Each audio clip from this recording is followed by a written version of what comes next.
Nós vamos estudar esse livro aqui, Mentiras em que as Mulheres Acreditam e a Verdade que as Liberta. Irmãs, e a verdade que as liberta. Então, para a gente começar, dar uma base, um suporte, porque o livro vai trabalhar muito a questão da nossa feminilidade, do nosso papel, da nossa essência, a visão que nós temos de Deus, de nós mesmas, de pecado. Então, para a gente dar um suporte, uma base, a gente está estudando hoje, vai começar a estudar esse tema, feminilidade bíblica. Então, é um livro muito bom, Deus tem aberto meus olhos para muitas coisas que antes eu não tinha visto, ou não via. E é um livro bem profundo, simples a leitura, mas bem profundo, que vai tratar coisas que a gente acha que não é pecado. E desde que o mundo é mundo, desde que Eva foi enganada, nós somos enganadas constantemente. Constantemente. Coisas simples, que a gente vai ver ao longo desse estudo. Então, ele trouxe muitos ensinamentos, e tem trazido muitos ensinamentos para mim. Eu tenho estudado em casa com Euliene esse livro, e a gente tem se deleitado muito na leitura dele. E eu queria já fazer um desafio também às meninas, às adolescentes que estão aqui. Tem Mentiras em que as Garotas Acreditam e a Verdade que as Liberta. Esse é de Ana Lívia, ela já começou a ler, e seria até uma oportunidade para fazer um grupo de estudo também, coisas tanto que tem aqui no livro, como coisas em relação à faixa etária delas. A visão que elas têm de Deus, delas mesmas, do mundo, do pecado. Fala sobre sexualidade, namoro. Então, muitos assuntos que são essenciais para a vida das nossas adolescentes. É muito importante esse assunto. Nós temos vivido dias extremamente difíceis. Nós sabemos que desde que o pecado entrou no mundo, os homens tornaram-se injustos, maus, incrédulos, desobedientes aos pais, sem afeição, sem serem altruístas, muito pelo contrário, egoístas. Então, a gente sabe que desde que o mundo é mundo, desde que o pecado entrou no mundo, as consequências vieram e o homem saiu, o ser humano saiu do plano de Deus. Mas nesses dias, nós temos vivido dias ainda mais difíceis, nessa última época, que é chamada da época da pós-modernidade. Então, nós temos vivido coisas muito terríveis, muito difíceis para nós, mulheres cristãs. Então, o material vai tratar algumas coisas que nós temos vivido. E eu queria falar bem rapidamente, antes de nós entrarmos no tema específico que nós falamos. Então, você tem aí no terceiro parágrafo.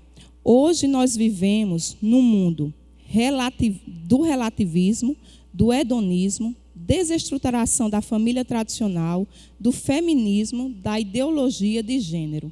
Então, o que é o relativismo? O relativismo é que não existe uma verdade absoluta. Não existe uma coisa que é a norma. O relativismo é quando você diz, eu tenho a minha verdade, você tem a sua verdade. Eu creio assim, você crê assim. O seu pensamento é a verdade e o meu pensamento também é a verdade. Então, não existe uma verdade absoluta, uma norma, uma regra, uma conduta. O que eu penso é a verdade, o que eu sinto é a verdade, o que eu creio é a verdade e a sua também. Então, cada um tem a sua verdade. Isso é o relativismo. O que é o hedonismo? Não sei se as irmãs já ouviram falar de hedonismo. É a busca pelo prazer pessoal. Então, hoje nós vivemos num tempo. Então, o que vale é você se satisfazer. É você estar feliz. Não importa se você quebra regras, não importa se você quebra normas, não importa se você quebra leis, não importa se você escandaliza, no caso da cristã ou do cristão, não importa se você envergonha, se você entristece. O que vale é o que eu sinto. Se eu estou me satisfazendo, se eu estou satisfazendo a minha vontade, então isso é o que vale. Isso é o hedonismo. É a busca pelo prazer pessoal a toda custa. Não importa quebra de regras, de normas, nem se o seu próximo vai se escandalizar, ou vai se entristecer, ou se você vai atingir alguém. que importa é o seu prazer. E nós estamos vivendo na época da desestruturação da família tradicional, também chamada família patriarcal, né? Então, o que é essa desestrutura? A imagem do pai como cabeça, sacerdote, líder, condutor, orientador do lar não existe mais. A figura da mãe, auxiliadora, ajudadora, né, que cuida do lar, que cuida dos filhos, também não existe mais. A figura dos filhos como obedientes, como submissos, como aqueles que estão ali para fazer a família crescer, se desenvolver e progredir, também não existe mais. A gente vê uma inversão de papéis, uma inversão de valores dentro da família. Isso quando nós temos pai, mãe e filhos. Porque o que é que nós temos hoje? Pai, pai, mãe, mãe. Né? Às vezes é pai ou mãe, mas a gente não sabe o que é. Né? Então, a aprovação do homossexualismo, que Deus condena, a palavra de Deus condena. Então, a desestruturação da família tradicional. Feminismo. Esse daqui é um dos piores que eu vejo, que ele está atingindo todas essas outras áreas, né? Que é a época do empoderamento da mulher. A mulher ela pode tudo. A mulher ela tem que ser melhor do que o homem. A mulher tem que fazer tudo que o homem faz. Na verdade, o feminismo ele surgiu como se fosse um desejo de querer deveres, né? Lá no final do século XIX, foi a primeira onda do feminismo. As mulheres queriam ter o direito a voto e protestaram e se reuniram. E por concessão, não por elas mesmas, foi cedido esse direito. Né? No ano de 1960, 1970, veio a segunda onda do feminismo, que foi aquela época de revolta, uma revolução sexual, na verdade. A época do sexo, droga e rock and roll. As mulheres elas eram contra a família, contra filhos, contra os homens. Né? Elas queriam liberdade sexual, na verdade. E é interessante que nessa mesma época ocorreu o surgimento da pílula anticoncepcional, lá nos Estados Unidos. A equipe de 4 pessoas, de 4 estudiosos profissionais, dentre eles 2 feministas, criaram a pílula anticoncepcional, porque as mulheres queriam ter liberdade sexual, mas não queriam ter filhos. Então, vamos criar a pílula anticoncepcional para que elas possam desenvolver a vida sexual delas sem ter filhos. Nesse mesmo período, começou a prática do aborto. E para culminar o divórcio aqui no Brasil, a promulgação. Então, 3 coisas que são antifamília, né? 3 coisas para desestruturar. Tudo isso reflexo do feminismo.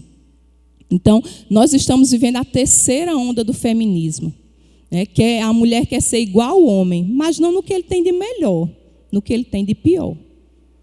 A mulher está contra, o feminismo ela é contra o homem. Então, isso é um absurdo. E tudo, né, que a gente vê lá fora e muitas coisas que nós vamos ver aqui no estudo, dentro da igreja, os nossos pensamentos, é influência do feminismo. Outra coisa, ideologia de gênero. Nós estamos vivendo nessa época. Ideologia de gênero, estudando sobre esse assunto. Um grupo de feministas se reuniram lá na China, em 95. E elas mudaram o termo sexo para gênero. Por quê? Porque o sexo é uma coisa imutável. Ou você é do sexo masculino, ou você é do sexo feminino. Né? Ou você é homem, ou você é mulher. Ou você é XX, ou você é XY. Pegando a genética aqui. Mas elas não. Vamos mudar para gênero. Porque o gênero é uma coisa que pode ser flexível. Então, você pode ser homem, mulher, transexual, bissexual, pansexual. Diz que no Facebook dos Estados Unidos, você coloca lá para dizer o tipo de gênero que você é. Tem mais de 50. Para você se definir o que você é. No do Brasil eu não olhei, mas diz que tem 16. Então, você diz, se você é homem, mulher, pan, trans, sexo, então... tem aí. Então, olha a que ponto nós chegamos. E isso tudo influência do feminismo. Né? Então, nós estamos, como mulheres cristãs, vivendo realmente dias muito difíceis, desafiadores para nós, para vivermos de acordo com o padrão de Deus. E esses, né, pensamentos, essas ideologias, essa forma de viver, né, tem entrado sorrateiramente na Igreja de Cristo. Quando a gente conversa com uma ou com outra, né, a gente vê nitidamente o pensamento, principalmente o pensamento feminista. Depois que a gente começa a estudar sobre isso, a gente vê feminismo em praticamente todas as coisas. O pensamento, a forma de viver, a forma de falar, a forma de se comportar, a gente vê esse tipo de pensamento. E não só tem entrado, mas temos absolvido como verdade, né, esses estilos de vida que contrariam grandemente os ensinos da verdade de Deus. Então, por isso que é necessário a gente estudar esse assunto. Porque Deus ele tem um padrão de conduta. Ele tem uma forma, né, que Ele criou para que nós pudéssemos viver de acordo com esse padrão. Então, Deus é um Deus bondoso, irmãs. A gente tem estudado isso, né, na nossa escola dominical. Um dos atributos de Deus é a sua bondade. E tudo que Deus faz é bom. Então, Deus não nos criou, né, e não nos deu normas para nos aprisionar, nem nos fazer tristes. Muito pelo contrário. É para a nossa liberdade e nossa alegria. Sempre que tem um mandamento de Deus, não é para o nosso entristecimento, é para a nossa felicidade. Felicidade. Então, Deus sabiamente e bondosamente estabeleceu padrões. E quais são esses padrões? Né? O padrão que nós temos como mulher, o nosso papel, como nós vivermos nesse mundo decaído. E aí eu vou começar fazendo uma pergunta para as irmãs. Tem aí no texto que vocês têm em mãos. Que tipo de mundo seria o nosso se Eva tivesse recusado a oferta da serpente? Alguém aqui já pensou nisso? Que tipo de mundo seria o nosso se Eva tivesse recusado a oferta da serpente? Às vezes a gente lê, né, a palavra de Deus, lê até como historinha, né, ensina como historinha às crianças, mas a gente não percebe a seriedade de cada detalhe das Escrituras. O que teria sido de nós, ou o que seríamos, se Eva tivesse recusado a oferta da serpente? Se tivesse dito-lhe, deixe-me não ser como Deus. Não foi isso que a serpente disse? Não, você vai ser como Deus. Deixe-me ser o que fui feita para ser. Deixe-me ser uma mulher. Como seria o mundo se Eva tivesse recusado isso, essa oferta? As relações seriam boas entre as pessoas? Sim ou não? Vamos pensar, irmãs. Não fiquem só escutando, não. Vamos botar a mente para pensar. Teria brigas, rixas? Vocês acham que teria? O homem queria mandar na mulher e a mulher ia querer mandar no homem? Guerras? Injustiças? Nada disso. Nada disso teria. Né? Essa pergunta é do trecho de um livro, Deixe-me Ser uma Mulher. Não sei se as irmãs já ouviram falar de Elizabeth Elliot. Depois vocês procurem na internet sobre a vida dela. Fantástica o testemunho dela de vida. Então, antes da filha dela casar, ela escreveu um livro. Já imaginou a gente escrever um livro para dar de presente para a nossa filha no dia do casamento? E ela escreveu esse livro, Deixe-me Ser uma Mulher, mostrando o papel da esposa, mostrando o papel da mulher dentro do lar, dentro da família. Então, o que estava na mente de Deus quando ele disse lá em Gênesis? Vamos lá para Gênesis, que é a nossa base. É o princípio. Irmã, se nós entendermos Gênesis, nós vamos entender toda a Escritura. Não só as Escrituras, mas tudo o que ocorre no mundo. Se nós entendermos o que aconteceu aqui em Gênesis, capítulo 2, nós vamos entender tudo que se passa no nosso meio. Gênesis 1, versículo 27.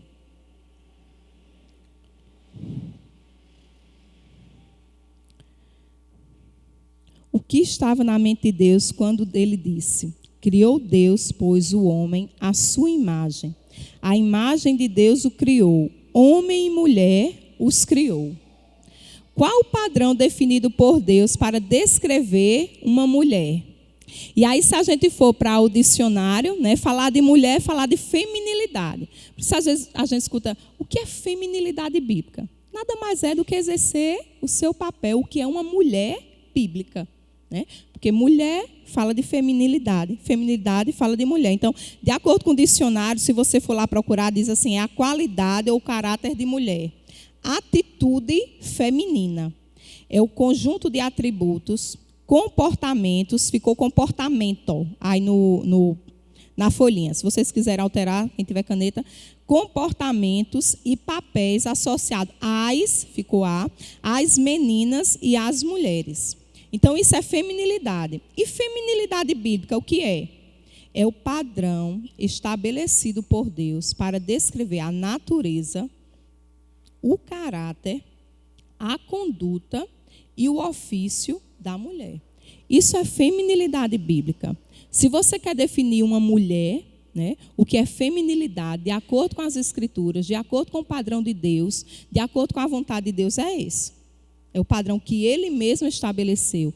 Deus não nos criou aleatoriamente, não. A gente vai ver que foi um trabalho minucioso. Ele vai nos mostrar a natureza, quem nós somos, a nossa essência, o caráter da mulher, como é o nosso proceder, né? A conduta, o que nós somos, a conduta e o ofício da mulher. Então, tudo isso vai tratar a feminilidade bíblica. Tem um livro que é Feminilidade Radical, Fé Feminina no Mundo Feminista, de Caroline McCulley. Ela diz assim, a feminilidade bíblica não é um molde de tamanho único. Vou explicar isso. Não tem a ver com certo modo de se vestir, chás, vozes quietas e estampas floridas. Ou qualquer estereótipo que imaginemos. Então, você não pode olhar para uma pessoa e dizer assim, Stephanie é uma menina feminina. Ela exerce a feminilidade bíblica. Porque ela fala assim, né? Ela toma chá, ela gosta de roupas floridas. Não tem nada a ver, não é um molde único que você olha para a pessoa e define, essa exerce a feminilidade. Não é isso. Não é o externo que vai mostrar se nós estamos exercendo nossa feminilidade ou não. Porque você pode ter uma pessoa assim, bem feminina, falando suave, gosta de coisas organizadas, né, minuciosas, detalhadas, mas quando ela fala e o proceder dela mostra que ela é uma feminista. O pensamento dela, a atitude dela vai mostrar que ela é contra os padrões de Deus. Contra os padrões de Deus. Então, a gente não pode definir a feminilidade bíblica por um estereótipo. Você olha e diz, aquela é. Não, não é assim. E ela continua. Viver de acordo com os princípios bíblicos hoje requer que as mulheres sejam ousadas. É o contrário. Mas não é aquela, eu faço tudo, eu falo tudo. Não é essa ousadia, não. Que ela fala, não. Ousadas o suficiente para permanecer firmes contra filosofias e fortalezas que buscam destruir a palavra de Deus e sua autoridade. Então, não é porque eu sou delicadinha que eu estou exercendo a feminilidade. É porque eu tenho coragem para viver e demonstrar o que a palavra de Deus diz. É eu viver o padrão. Porque às vezes a gente recua. Vê uma pessoa com a filosofia dela, com o ensino dela, com bastante autoritarismo, e aí a gente fica com vergonha, recua, não age de acordo com os princípios, com medo. Não é isso. A mulher de Deus tem que ser corajosa. Né? E nós vamos ver daqui a pouco no texto. Então, é imprescindível essa coragem. Por quê? Porque o diabo, o mundo e a nossa própria carne tentarão nos enganar. São os três inimigos básicos que nós temos. Está aí, com certeza as irmãs já sabem. O mundo, a carne e o diabo. E a carne está bem pertinho da gente, né? Bem coladinha. Não precisa nem o diabo influenciar. Não precisa nem o mundo. A nossa própria natureza pecaminosa, como o apóstolo Paulo diz, miserável homem que sou, quem me livrará do corpo desta morte? A gente está carregando o velho homem. Assim como as pessoas que matavam antigamente, na época de Paulo, carregavam os corpos daqueles que eles assassinavam, a gente vai carregar o velho homem nas nossas costas, constantemente. E o velho homem, ele vai querer fazer sempre a vontade da carne. Por isso que Paulo, lá em Gálatas, diz que é uma luta, é uma briga. Carne e espírito, carne e espírito, carne e espírito. E graças a Deus por essa luta, porque senão a gente ia ceder a carne e ia deixar o espírito de fora. Graças a Deus. Por isso que ele diz, andai no espírito e jamais satisfareis a concupiscência da carne, o pecado, o desejo, a maldade da carne. Então, nós precisamos ter coragem, porque o diabo, a nossa carne e o mundo vai tentar nos enganar constantemente e nos desviar da verdade do evangelho. Mulheres de Deus devem ser corajosas para crer e seguir os ensinos prescritos na palavra. Abram aí Josué 1, de 5 a 9. Tem outro livro que eu estou lendo, que é Contentamento, é da esposa de Douglas Wilson, Nancy Wilson. E ela usa esse texto, e eu achei formidável, que eu nunca tinha atentado para isso. Josué 1, do 5 ao 9. Quando Deus se apresenta a Josué, ele vai assumir o lugar de Moisés para conduzir o povo à terra prometida. E aí Deus chega para ele e diz, Josué 1:5, ninguém te poderá resistir todos os dias da tua vida. Como fui com Moisés, assim serei contigo.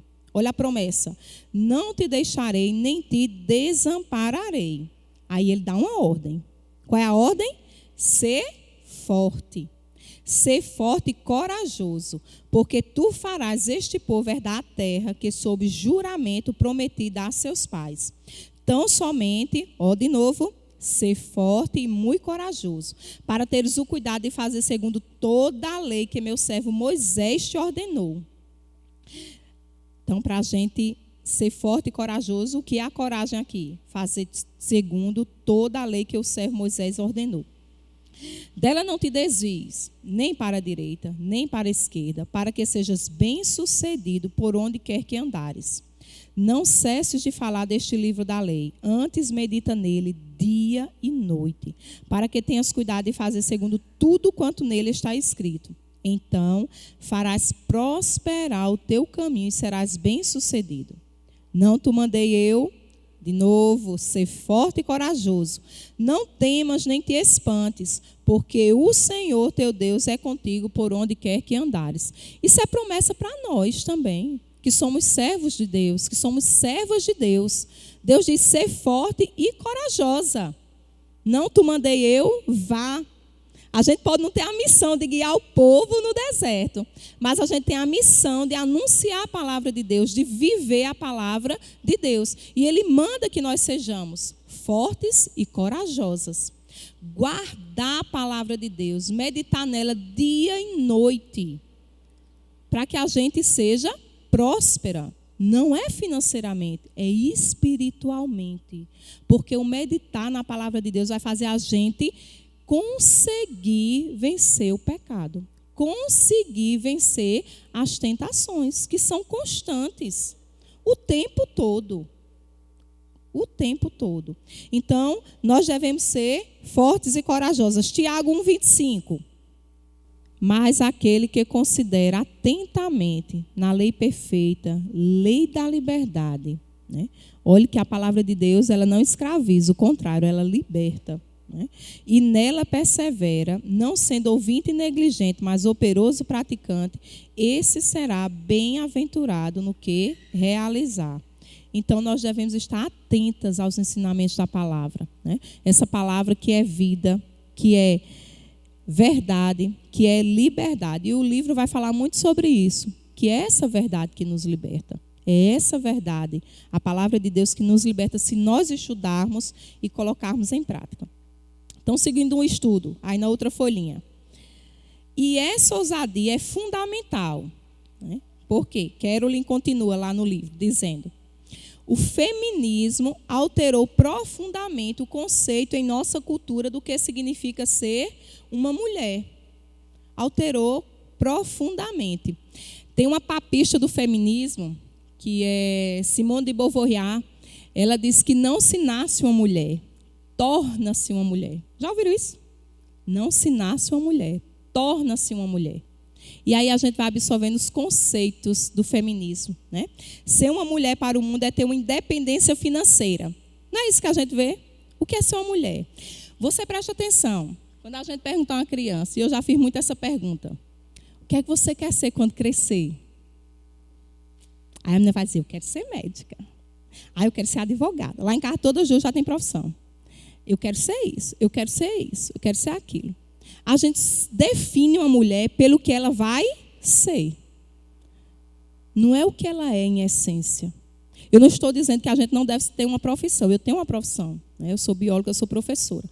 Mas a gente define muitas vezes uma mulher pelo que ela vai fornecer ou dar ao mundo. A sua profissão, né? Secular. Independência financeira. É não precisar de homem. Isso é o que as feministas dizem. Eu não preciso de homem, né? Eu sei fazer tudo, eu não preciso disso. É ter liberdade de fazer o que quer e não ter que seguir regras e normas. Para o mundo, né, isso é ser uma mulher. É uma pessoa independente, é uma pessoa que faz o que quer, né? É uma pessoa que trabalha com o que quer, que viaja, que tem isso, tem aquilo. Isso é o conceito de mulher. É a superpoderosa. Né? Tem até uns desenhozinhos, né? As superpoderosas. Nós somos as superpoderosas para o mundo. Esse é o conceito. Carolyn também diz, alguns aspectos da nossa feminilidade foram negativamente impactadas pelo feminismo. Né? E a gente observa, quantas de nós que temos mulheres, filhas, ensinamos as nossas meninas a fazer os trabalhos domésticos?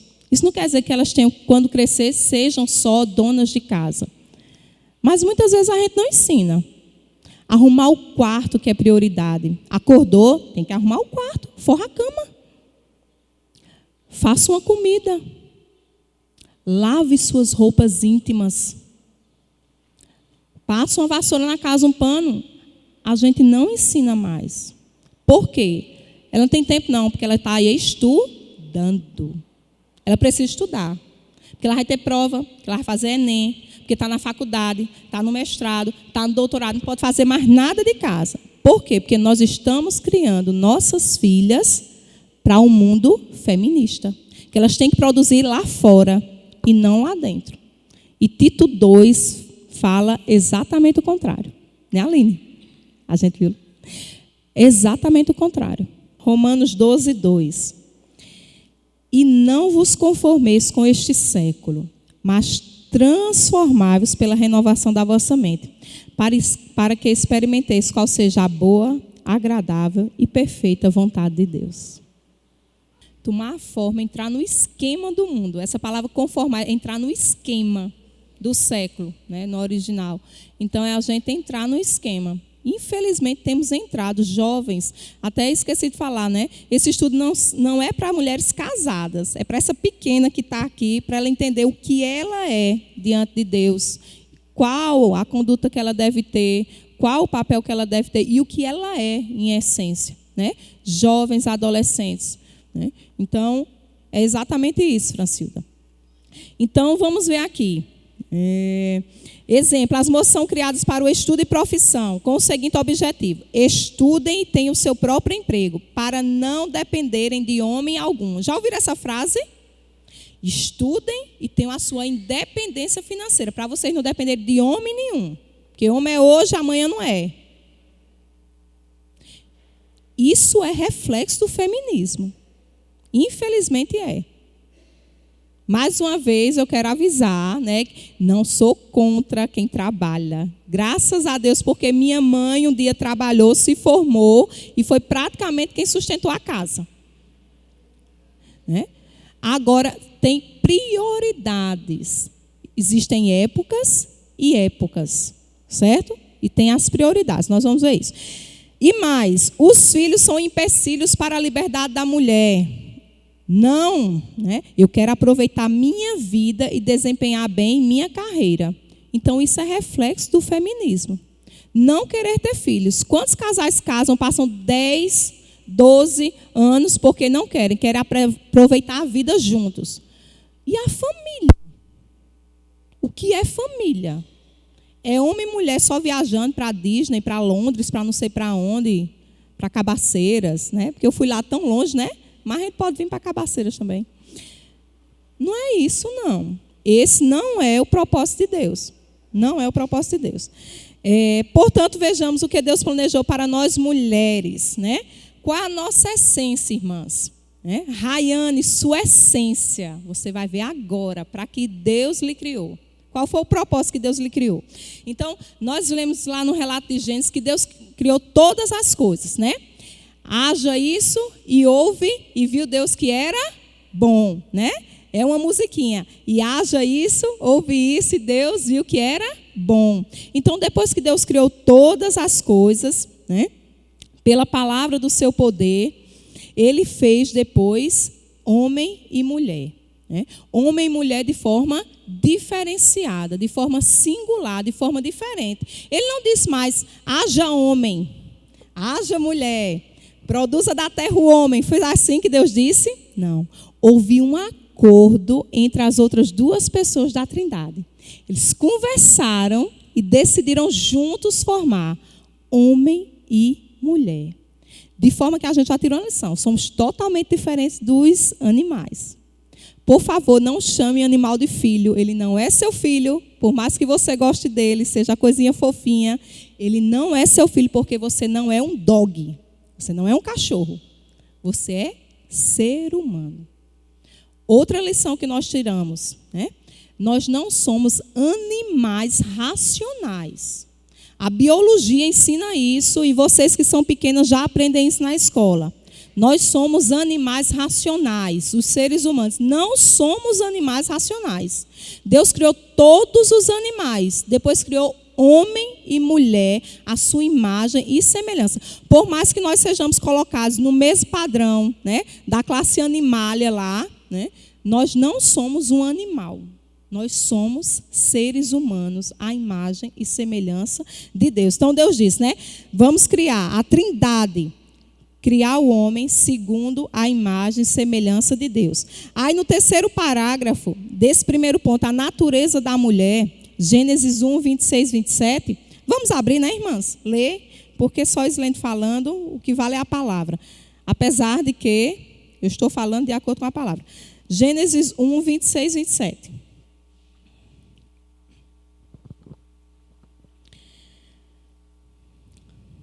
26, 27 diz assim: também disse Deus, façamos o homem à nossa imagem, conforme a nossa semelhança.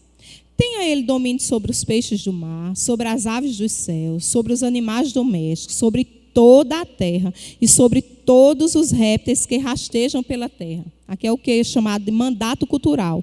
O homem foi criado para mandar na natureza, de forma sábia, né? Prudente. 27. Criou Deus, pois. Por que o pois? Porque antes ele falava, haja isso e havia.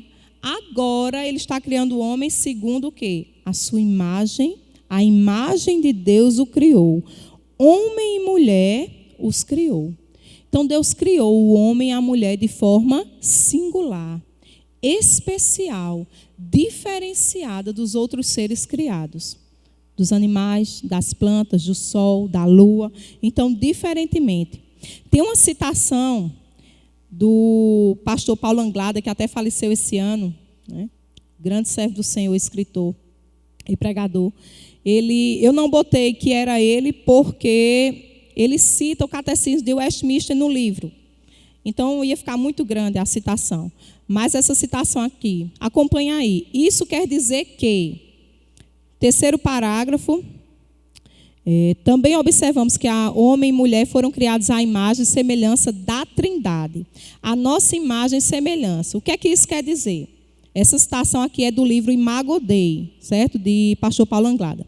Ele citando o Catecismo de Westminster. Ele diz assim: eles foram criados com almas racionais e imortais.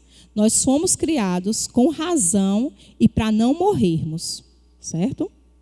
Nossa alma. Dotados de conhecimento. Os únicos seres que têm essa capacidade de conhecimento, de ler, de absorver, de memorizar, de codificar o que lê na prática, são os seres humanos. De retidão. Os animais não entendem isso. Eles procriam no meio da rua. Não é isso? Eles não têm a noção de retidão, de pureza, de pudor. E perfeita santidade. Segundo a sua própria imagem. Tendo a lei de Deus escrita em seus corações. Então, nós temos a lei de Deus escrita em nossos corações. O homem mais pecador e regenerado tem a lei de Deus escrita em seu coração. De forma que quando ele erra, ele sabe que ele erra. Ele sabe que ele está fazendo errado. A lei de Deus foi escrita, como Paulo diz lá em Coríntios. Nós temos a lei de Deus gravada em nosso coração. E o poder de cumpri-la. Deus não só gravou, mas Ele nos dá a capacidade de cumprir essa lei. Que eles também tenham domínio sobre as criaturas. Então, esse é o nosso mandato, dominar sobre as criaturas. De sorte, nós somos diferenciados. Eu tinha uma professora de evolução na universidade. Sabe o que ela disse uma vez? Eu não vejo diferença nenhuma entre mim e a barata. Misericórdia, o que é que vocês fazem quando vocês veem uma barata? Mata na mesma hora. Mas ela dizia que ela, porque ela não cria na evolução, é tudo igual. Não tem diferença entre um ser humano e uma barata. Isso é forte. Isso é o que nossos jovens vão enfrentar na universidade, nas escolas. Melissa está vendo o Big Bang com 8 anos. Né? Então, nós somos criados para dominar. E poderiam ter uma íntima comunhão com o Criador, diferentemente dos demais seres criados. Então, nós somos os únicos seres que temos relação com Deus. Um passarinho não fala com Deus, apesar do canto dele glorificar a Deus, como diz. Então, nós somos os únicos. Olha que privilégio que nós temos de orar a Deus, de falar com Deus, de clamar por Deus. Na aflição, na angústia, na alegria, louvar o Criador, adorar, agradecer, falar com Ele falar conosco, nós entendermos a sua palavra. É um privilégio nosso, mulheres e homens de Deus. É um privilégio nosso. Reutemann, no livro Criados à Imagem de Deus, está aí a citação em vermelho, o homem e a mulher foram criados para refletirem, olha como isso é sério agora, refletirem e espelharem Deus. De forma que quando alguém olha para o ser humano, deve ver nele ou nela um reflexo claro de Deus, da sua bondade, do seu amor, da sua benevolência. Homem e mulher, igualmente, devem representar a autoridade de Deus como embaixadores dele nesse mundo. Olha a responsabilidade que nós temos. Deus nos criou de forma singular, a sua imagem e a sua semelhança. Qual é o propósito disso? Espelharmos a imagem de Deus. O homem lá fora, o ser humano que não conhece a Deus, como é que ele vai conhecer Deus? Ele não lê a Bíblia. Através de quem ele vai ver Deus? Nós. Nós, homens de Deus e mulheres de Deus. Através do nosso procedimento, as nossas palavras, o nosso comportamento, o nosso vestir, o nosso agir. É assim que ele vai ver Deus. Nós temos a obrigação, fomos criados, feituras dele, como Paulo diz lá em Efésios, para as boas obras. Boas obras ali não é caridade, é obras de justiça, de santidade.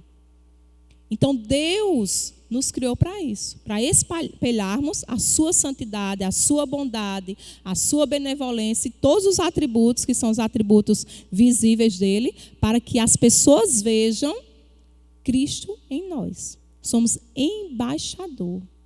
Embaixador é aquele que representa um país em outro país. Nossa pátria não é aqui. Se a gente pensa que nós somos daqui, não somos de Deus. Porque Jesus disse lá na oração sacerdotal, Senhor, eles não são do mundo como eu também não sou. Não os peço que os tires do mundo, mas que os livre do mal. O mal é essa influência também. essas filosofias, esses pensamentos. A gente tem que clamar a Deus, Senhor, nos livre do mal. Todo dia. Não foi a oração que Jesus ensinou? Né? Livra-nos do mal. Essa é a oração que nós temos que fazer. Aqui nós vemos que o homem e a mulher são iguais em essência, em dignidade, em valor, e ambos têm o objetivo de glorificar a Deus. Ambos têm o objetivo de glorificar a Deus. Vamos ler pelo menos um versículo desse daqui, depois as irmãs leem em casa, os demais, para a gente adiantar. 1 Pedro 3,7. Só para mostrar que homens e mulheres, eles são iguais, certo? Em essência. Porque o que é o que o feminismo diz? Que nós somos diferentes, que o homem quer dizer que nós somos menores. E não é isso, né? Nós somos diferentes em papéis e não em essência. Maridos, vós igualmente vivei a vida comum do lar, com discernimento e tendo consideração para com a vossa mulher como parte mais frágil.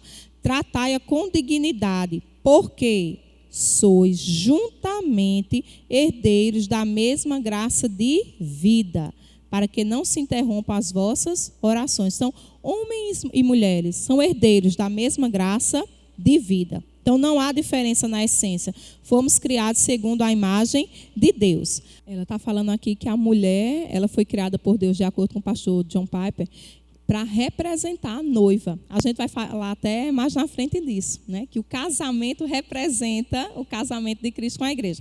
Justamente isso, né? As casadas, né, elas têm que representar a igreja de Cristo, né? Para as casadas. Segundo, ofício da mulher, Gênesis 2,18. Vamos lá, Gênesis 2,18. Tá já dando o primeiro toque, eu queria terminar esse ponto, ofício da mulher. Vamos ver se dá. Gênesis 2,18. Gênesis 1, Deus criou todas as coisas, criou homem e mulher. Aí no Gênesis 2 ele vai detalhar como foi essa criação do homem, né? Vai enfatizar. Gênesis 2,18.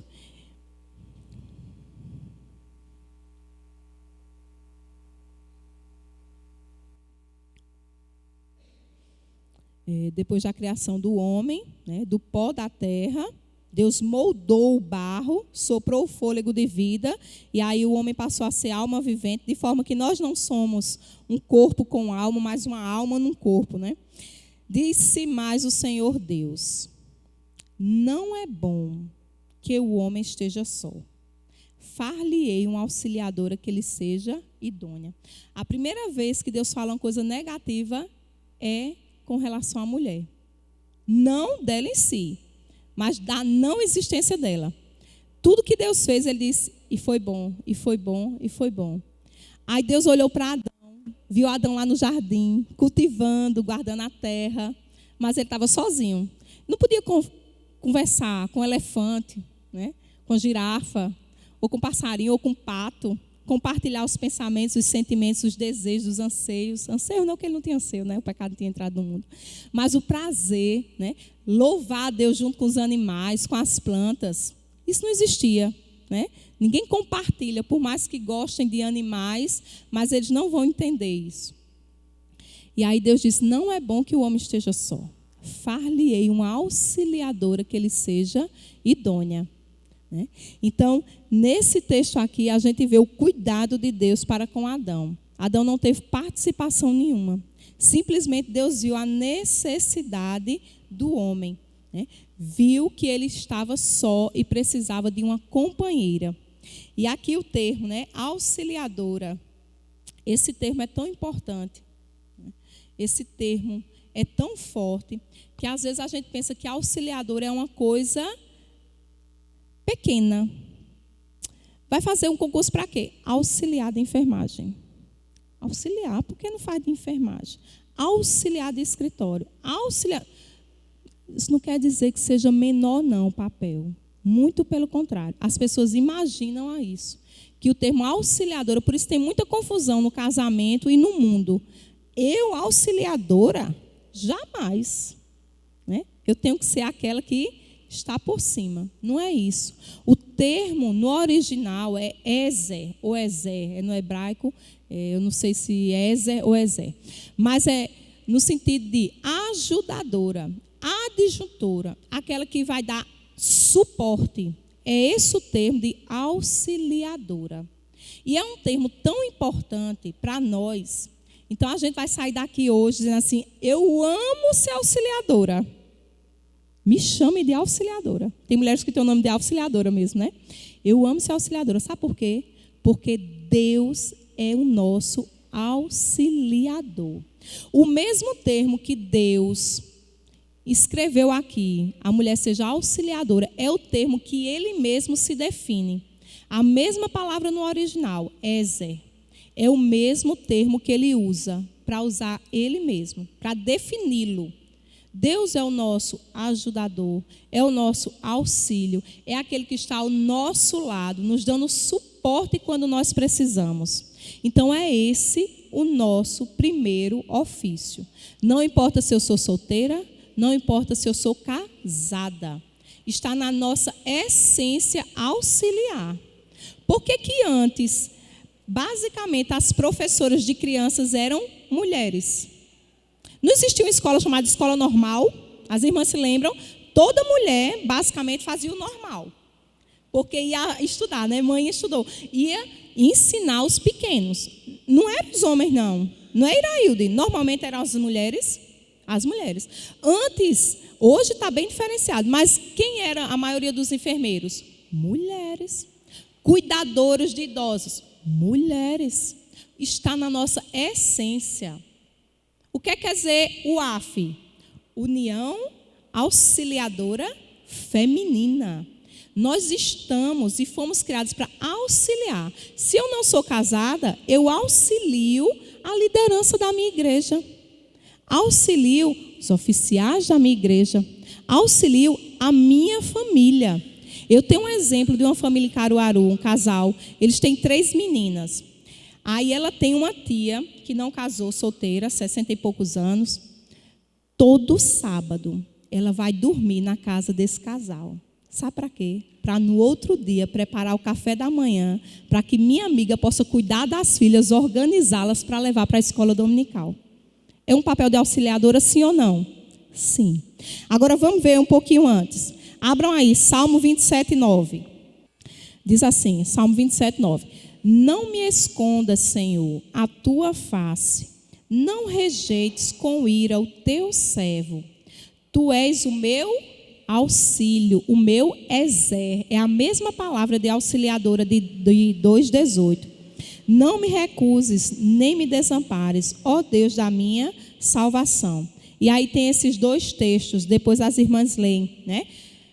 Eleva os meus olhos para o monte, de onde me virá o socorro, o meu auxílio, vem do Senhor que fez os céus e a terra. É a mesma palavra. Então, olha só, Deus que é o Deus Todo-Poderoso, o Deus Supremo, Ele não se envergonha de ser chamado o nosso auxiliador. Por que a gente vai se envergonhar? Nós somos auxiliadores de nascença. Você pode ver numa casa que tem um casal. Quem normalmente ajuda a mãe? A mulher. Quem normalmente precisa de ajuda? O homem. Isso não é básico? Não precisa saber disso. Está na natureza. Eu digo isso porque lá em casa tinha homem e tem mulher. Quem normalmente chamava mãinha era meu irmão. A gente ia lá fazer. E ele chamava mãinha. Homem precisa da gente, irmãs. Homem precisa da gente. Quem é casada sabe. Eu digo brincando, ele não sabe fazer nada se não for com a gente, sem a gente. Nada. Às vezes um papel está assim, olha. Eu não estou vendo.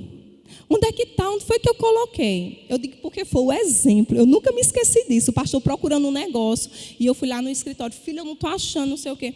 Era uma folha de ofício, limpa. Estava em cima do que ele queria. Ele agoniado, saiu procurando. E era só uma folhinha. Só era tirar assim. Ó. A gente faz a diferença, né, para o homem. De sorte que quando eles nos perdem, eles ficam perdidos. Né? Perdidos. Então, nós somos auxiliadoras, certo?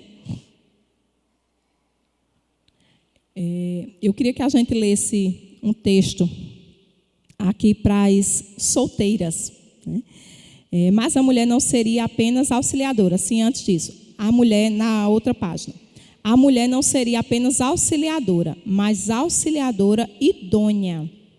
Essa palavra no hebraico é kenegedor, né? Nós somos kenegedor, certo? Que quer dizer uma auxiliadora que corresponda a ele, ou seja, igual e adequada para ele. Então a mulher foi criada para Adão, para ser auxiliadora que era sua igual.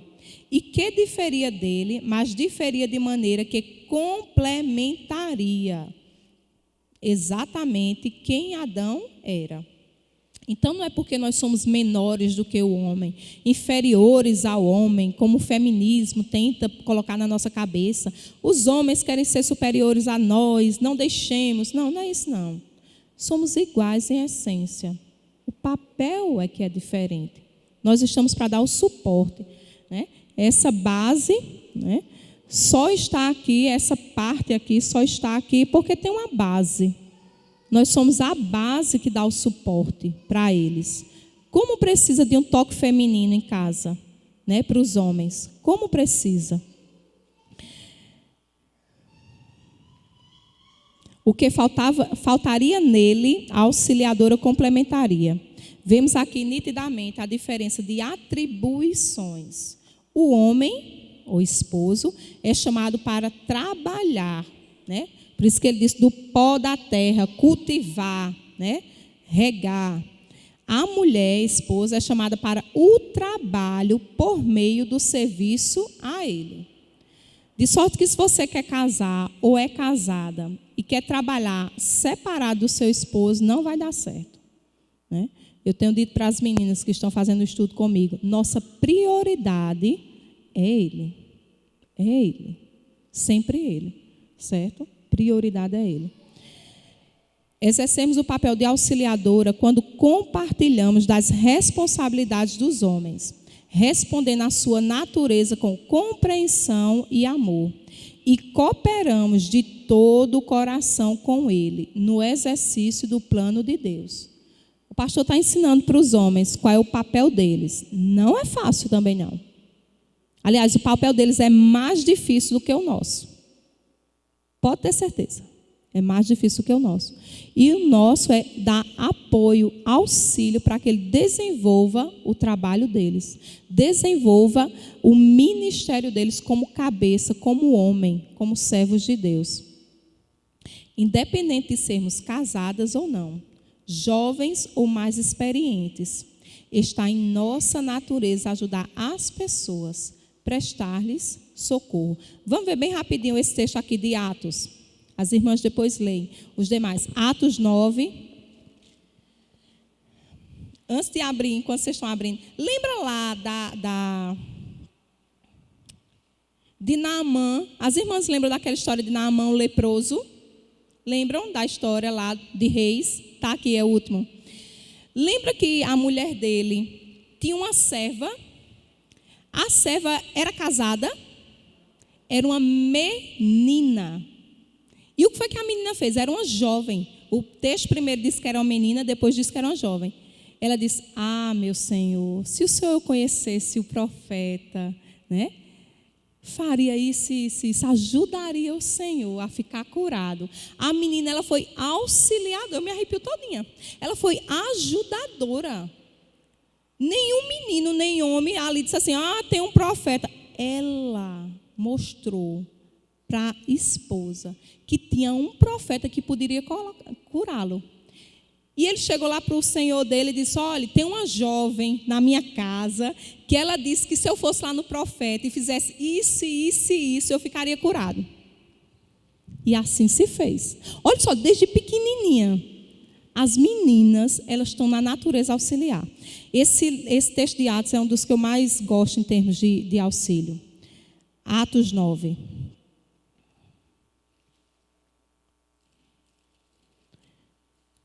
Eu estou dizendo isso para a gente fazer a aplicação para as irmãs que não têm esposo. Nós temos aqui jovens, adolescentes, esposas, irmãs viúvas que já tiveram esposos. Então, É uma aplicação para nós. Atos 9, 36, 39.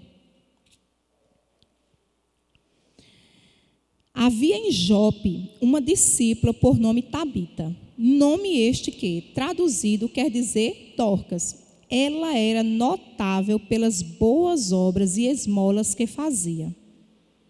Pedro atendeu e foi com eles. Ela morreu, né? Tendo chegado, conduziram-no para o cenáculo e todas as viúvas o cercaram, chorando e mostrando-lhes túnicas e vestidos que Dorcas fizera enquanto estava com elas. Dorcas era uma auxiliadora de pobres. Ela fazia roupas e doava, de sorte que quando ela morreu, as viúvas choravam pelo trabalho que ela tinha feito, o cuidado que ela tinha feito, como ela foi a ajudadora. A própria Lídia, quando se converteu, fez Paulo ficar na casa dele. É o outro texto de Atos. Constrangeu eles a ficar. E depois, quando Pedro e Silas foram presos, né, assim que eles foram soltos, eles correram para a casa de Lídia, mostrando que ela era uma auxiliadora, uma ajudadora. Correu para a casa delas. Então, nós temos esse papel de auxiliar. Então, não importa se eu sou casada ou sou solteira, né? Vejam o que é que as irmãs ou os irmãos na igreja, ou na sua casa, na sua família, têm necessidade de auxílio. E preste socorro, auxilie.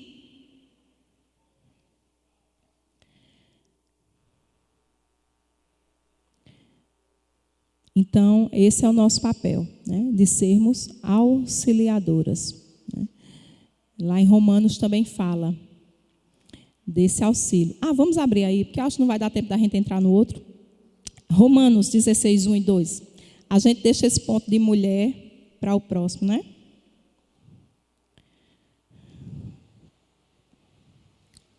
Romanos 16.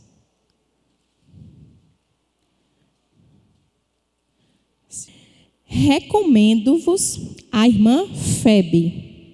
Grife esse nome aí, que está servindo à igreja de Cencreia, para que a recebais no Senhor, como convém aos santos, e ajudeis em tudo que de vós vier a precisar, porque tem sido protetora de muitos e de mim, inclusive. Então, esta mulher se destacou na igreja de Cristo. Foi ela quem levou a carta de Paulo até os romanos. Não foi um homem, foi Febe. Olha como ela foi ajudadora, auxiliadora de Paulo. E esse termo aqui, ela tem sido protetora de muitos e de mim, inclusive. Ela bancou Paulo na sua missão, financeiramente. Não só ele, mas há muitos. E quantas mulheres financiaram o ministério de Jesus? Jesus precisava de dinheiro. Eu não me recordo agora os textos, mas diz que muitas mulheres de posse ajudaram no ministério de Jesus. Então, nós temos várias formas de ajudar. Quer seja com a palavra de conselho, de orientação, de exortação. Quer seja os nossos braços para ir e fazer. Quer seja o nosso dinheiro. Mas, de alguma forma, nós devemos exercer o nosso papel, né? Naturalmente, nós já exercemos o nosso papel. Certo, irmãs? Então, primeiro ofício da mulher, né? Auxiliadora. E não só auxiliadora, auxiliadora idônea, né? Deus viu que Adão precisava de uma mulher para auxiliá-lo, para estar ao lado dele, para ser companheira dele, né? Adjuntora, né? Os irmãos não chegaram. Vamos adiantar. Bem rapidinho. Mulher, 2.2. Nós somos chamadas também para ser mulher. Ô, Islene, mulher e auxiliadora não é a mesma coisa, não? Para a gente, quando lê, sim. No original, não. Tem uma diferençazinha que faz toda a diferença. Mulher, Gênesis 2, 22, 23. Né? Segue o texto. Então, Senhor fez cair pesado sono sobre o homem e ele adormeceu. Tomou uma das suas costelas e fechou o lugar com carne. E a costela que o Senhor deu ao tomar ao homem, transformou-a numa mulher. A gente vai ler o texto e a gente para aqui, certo? Que as crianças já chegaram. Então, que Deus nos abençoe, irmãos, nos dirija, nos ilumine, que possamos lembrar que somos feitos imagem e semelhança de Deus, para glorificar o nosso Deus, e que o nosso primeiro ofício, o nosso primeiro papel é de sermos auxiliadoras, né? Adjuntoras, ajudadoras, tanto do marido para quem é esposa, como dos servos de Deus e na igreja de Deus, para as que ainda não são casadas ou já foram casadas. Que Deus nos ajude e nos capacite a aplicar essa palavra em nossos corações. Amém.